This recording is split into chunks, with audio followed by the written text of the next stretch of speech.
I'd like to welcome you to the Riverboat Inn and Suites. All of our rooms are individually decorated.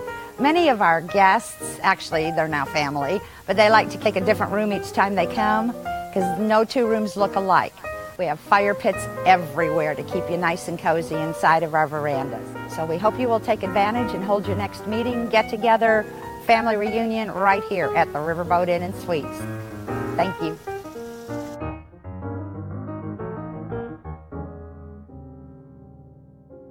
We're back with Richard Mourdock, conservative patriot, former Indiana State Treasurer and Senate candidate. This is We the People with Josh and Rick, the voice of liberty here in the Ohio River Valley on WKMnews.com. Richard, is government in the state of Indiana, since you recently retired as treasurer, is government in the state of Indiana too big? You know, I'm one who probably would argue government is always too big. I mean, it's the nature of government. It's the nature of any enterprise that has funding coming in to grow and grow, so probably a bit. But I would say that certainly we are far better than most, as reflected, frankly, in our financial situation. We've seen a lot of reductions, not just in state government, but in local government. In fact, just a week ago, 2,300 people retired on one day from the Indiana public retirement system, and that's not just state government, but cities, schools, counties, and such. And I know a lot of counties, and certainly the state's very slow to fill those spots back up, and frankly, I think that's a good thing. You know, just in the treasurer's office, I'm pleased to say when I left, there were fewer people in the office than when I got there, and that sounds like a bold statement. There was only one fewer, and you may think, well, that's not much, until you realize our office only had 12 people in it. So we dropped 1/12, and we were just as efficient as we were. But is it too big? I think the rules that Governor Daniels put in place, that Governor Pence has continued to live with, as far as making it harder for state departments to justify new employees, I think those are working. I think that's a good thing. But you know, I think we'll continue to see, sort of as we were talking about before the break, more moves to sunset agencies. Governor Pence is looking at a number of agencies that we have. Do we even need them? I think those are the right kind of questions, and Republicans will ask those questions. Conservatives will certainly ask those questions, and I don't think the other side ever will. You talk about, we talk about the federal government, but a lot of what the federal government passes down, EPA, for instance, is then enforced by, exactly, Indiana departments. So is there anything that we can do there? Is there anything that we are doing there? Well, I don't know that there's anything we can do very effectively because, again, as we were saying, there's so many regulations coming down by executive order or regulation that I would argue are well beyond what the intent of Congress was. But certainly here locally, with the discussions that have gone on with the power plant here, I mean, you've seen that firsthand where the federal government's coming in and costing hundreds, if not several thousands of Hoosiers in the energy business to lose their jobs. And that's one of those costs. Again, as we were referring before the break, if states start to sense they have power over the federal government, I think it will really start to take hold, because groups like the Indiana Department of Environmental Management, they're there because of federal government. When the EPA was started, they required every state to set up something similar to administer what they do. And they're certainly not the only ones. Medicaid is fully funded and driven by what the feds do, and yet funded at the state level. It's the classic unfunded mandate that drives all local officials and state officials a little bit mad at times. Right. Just seems like so many in it. I'm in healthcare, and like the Board of Health, they've gone from advisory and really nice people to really vindictive and punitive. I mean, and it just seems like in other businesses seeing that happen. It is happening, and across the board. I mean, when I was doing the Senate campaign, the thing I enjoyed the most was talking to Hoosier businessmen. It's amazing how creative people are in this state to find little niches in the market. They start a business with a couple family members, and then there's 5, 10, 15, all of a sudden there's 50 people. And about the time they pass 20 people, feds start showing up, whether it's OSHA or whatever, and just start putting the hammer on them. And someone told me EPA stands for enough progress already. You know, they want to stop everything. And it's just where the federal government keeps growing and growing, and unfortunately the states have, I think, been a bit reticent in trying to stop it, and they need to. We were talking about the family being systematically destroyed by federal policies. Do you think the state of Indiana is doing anything to restore the family unit? I know our friend Lisa Singh Shetty's running for state representative against an idiot, but one of her big things as far as an abortion, as far as adoption, making adoption easier, and I apologize, but those kinds of things, is the state of Indiana getting out of the way of adoptions and restoring the family? I'm not an expert on that area, so I don't know, but I certainly know the Governor Daniels and again Governor Pence has followed through to try to make, both of them being pro-life people, trying to make adoption something that can happen more readily in Indiana. So I hope that's the case.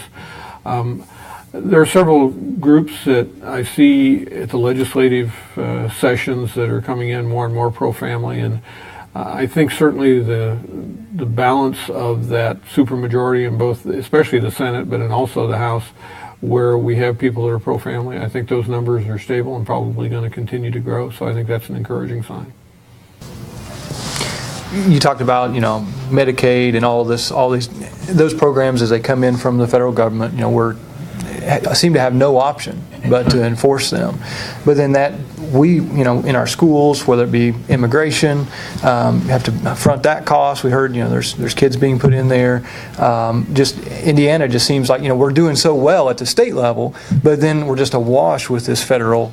Yeah, and just to speak of Medicaid for a second, let's not forget the state did have the option to expand Medicaid under all the Obamacare mandates, and many states did that. But let's be firm here. Governor Pence refused to do it. Governor Daniels refused to do it, and for that they both earned the ire of the Obama administration. But they did say no, and that again was pretty bold because there were a lot of states, even some Republican governors. I think this is correct. Governor Kasich in Ohio, Republican, decided to go ahead and expand Medicaid.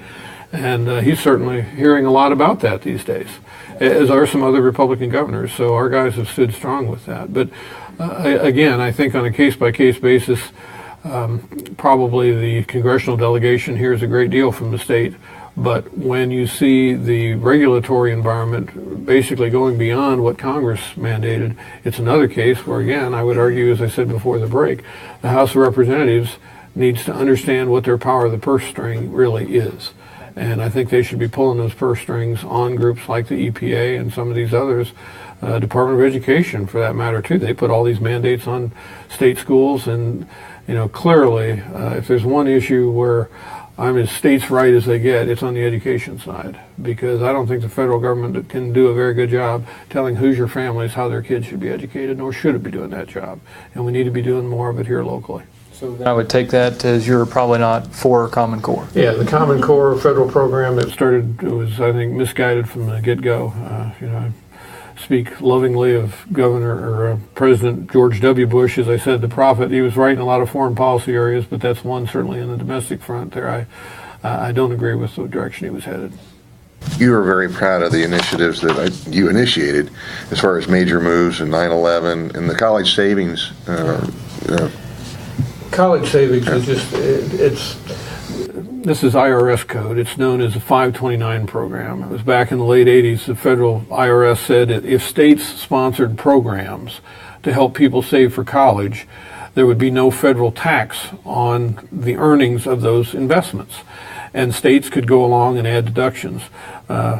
Most Hoosiers, regrettably, still don't know, Indiana has the most tax advantage program in the country. If you open a 529 account for yourself, for your child, for your grandchild, the money you put in, you receive a 20% tax credit, not tax deduction. But if you owe $1,000 in taxes and you put in $5,000 into a 529 program, all of your state tax burden goes away, every dollar of it. And really proud of the program. We expanded the number of Hoosier participants by more than 1,200% over the last 7 years. There were about $300 million in the plan, money's being saved, and today, depending where the market is, we may have for the first time exceeded $3 billion in that plan.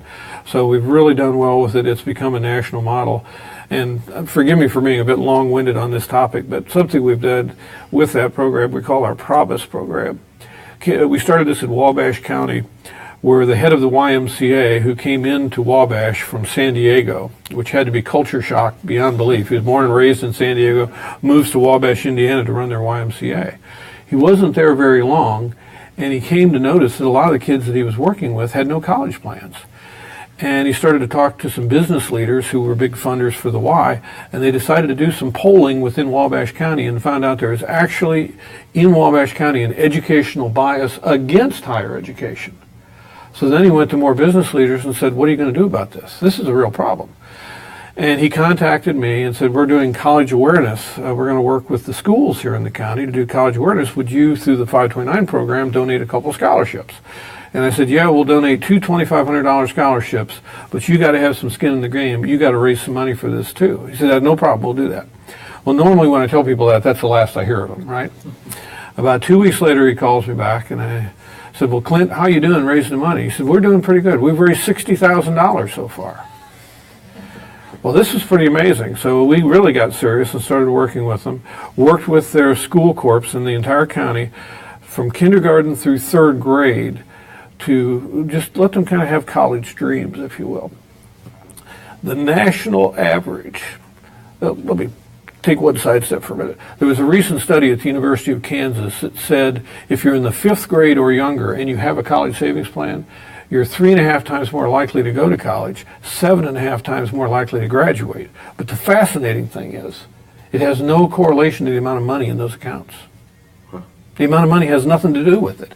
It's the fact that the parents set up that account, and occasionally they say to their child, you've got a college savings account. They're setting the expectation that that child succeeds. The national average for K through 3rd graders having 529 accounts, national average is 6%. In Wabash County, it's 72. That is huge. Wow. And we've rolled that program now into Noble, Whitley, and LaGrange counties.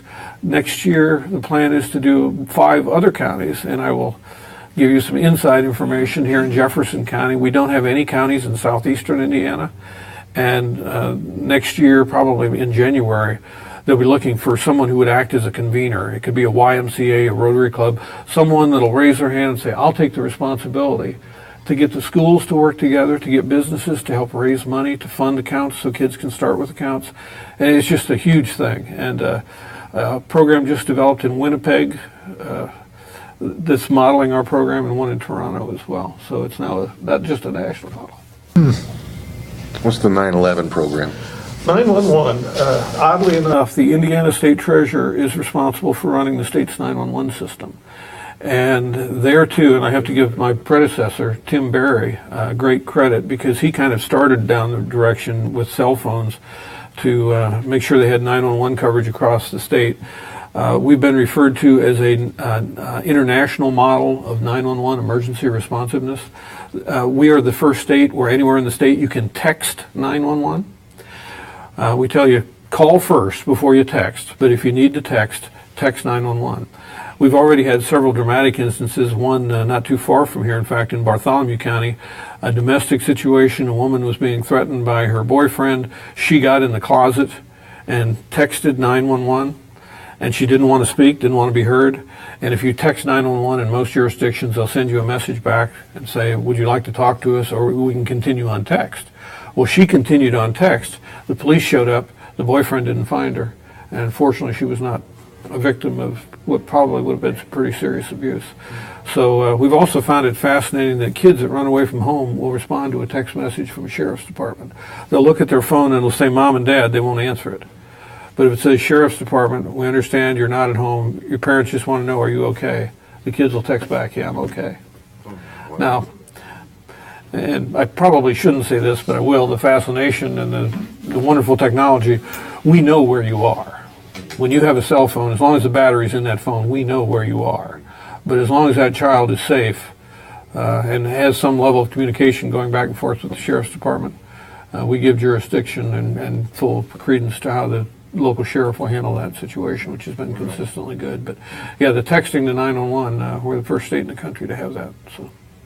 But calling is always first, always better, because that dispatcher can hear the inflection in your voice and can tell the level of panic much more. So it's a big accomplishment we've had in the last several years as well. So it seems like I keep hearing that about Indiana. There's just so many different things that we're first. We're very, so. Very quietly. I mentioned, here we are on the 6-year anniversary of the financial collapse. And through that entire financial collapse, when we saw big cities like Detroit end up going into bankruptcy and states literally on the edge of bankruptcy, Indiana was one of only 2 states that came through that entire process without ever going into red. The other was North Dakota. And you have to understand, North Dakota, with the energy boom, North Dakota actually owns the minerals. So every time someone mines a ton of coal or pumps a barrel of oil or pulls out 1 million BCF of gas, the meter's ringing for state government, plus they don't have many citizens, so they don't have to spend a lot. But Indiana, we don't have that blessing. We just did it the hard way. We managed the budget. Property taxes, moral or immoral? Well, I used to think I owned my property, right? Is that the answer? Yeah. They're not the best answer. I know Governor Daniels, when that question came up several years ago, worked real hard to find a way. He really, and I don't think he's ever been given enough credit for how hard he worked, because he wanted to find a way that Indiana could do away with property taxes.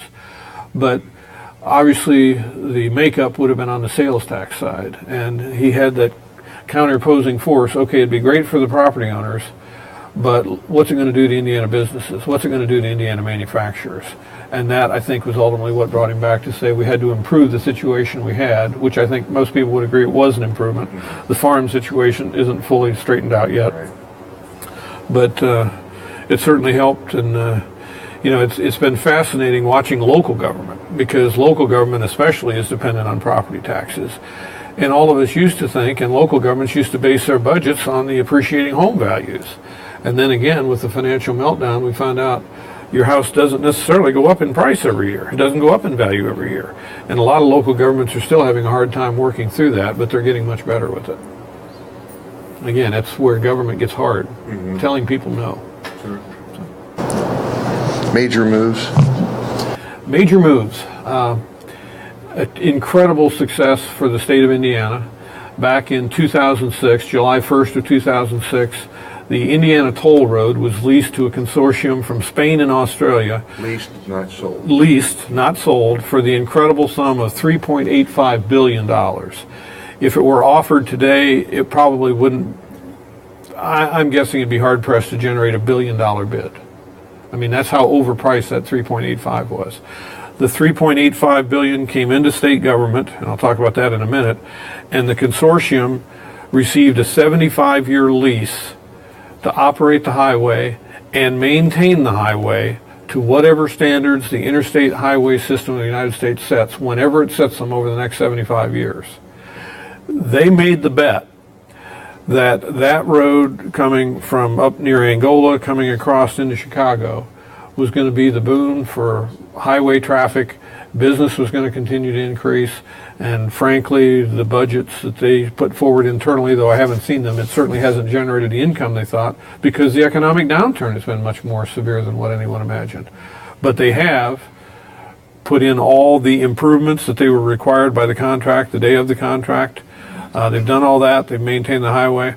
The $3.85 billion that came in, by the time it got to the Treasurer's office, there was $3.1 billion. That the remainder was given off to all 92 counties. We received $3.1 billion.